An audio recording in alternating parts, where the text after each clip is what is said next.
Hello friends. तो हम discuss कर रहे थे सुप्रीम कोर्ट को, तो आज उसका दूसरा पार्ट हम डिस्कस करेंगे। ठीक है, तो पहले वाले लेक्चर में हमने आर्टिकल 124 को पढ़ा था। 124 के पार्ट 1 को पढ़ा, 2 को पढ़ा, 3 को, ठीक है, और पार्ट 4 को भी पढ़ा था। तो इस लेक्चर में हम आर्टिकल 125 126 पढ़ेंगे। ठीक है, सबसे पहले देखते हैं आर्टिकल 125 क्या कहता है।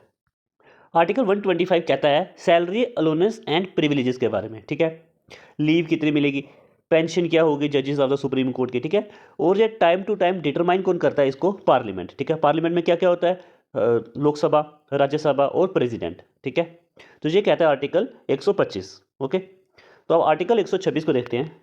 आर्टिकल 126, ठीक है, आर्टिकल 126 क्या कहता है, एक्टिंग चीफ जस्टिस के बारे में।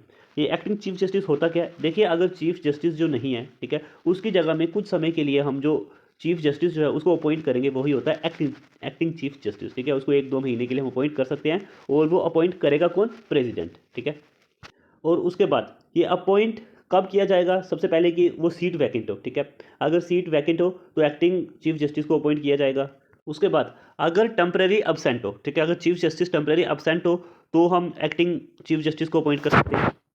या चीफ जस्टिस जो है वो अपनी ड्यूटीज ठीक से परफॉर्म नहीं कर पा रहा है, ओके, तो तब प्रेसिडेंट जो है वो chief justice, acting chief justice को अपॉइंट कर सकता है। ठीक है, तो अब हम पढ़ते हैं आर्टिकल 127 को।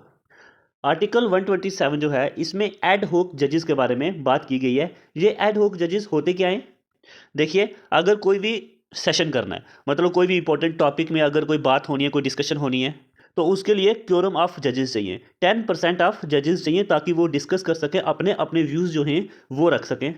अगर ये क्योरम ऑफ जजेस जो होगा, इस सेशन में अगर जजेस कम हुए तो चीफ जस्टिस ऑफ इंडिया जो है वो अपॉइंट कर सकता है किसी भी हाई कोर्ट के जज को as a member of ad hoc जज, ओके, ताकि वो अपने व्यूज़ दे सकें और उस मैटर को सॉल्व कर सकें।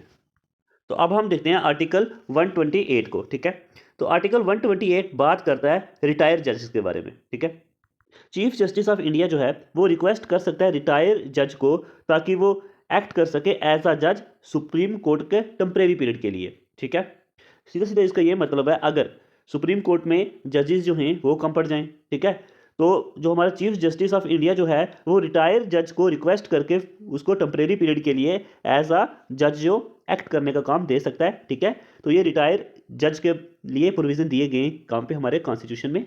और ये कौन से आर्टिकल के अंडर आता है, ये आर्टिकल 128 के अंडर। ठीक है, तो आज के लेक्चर में फ्रेंड्स इतना ही। तो नेक्स्ट लेक्चर में हम सुप्रीम कोर्ट को आगे लेकर के चलेंगे। धन्यवाद।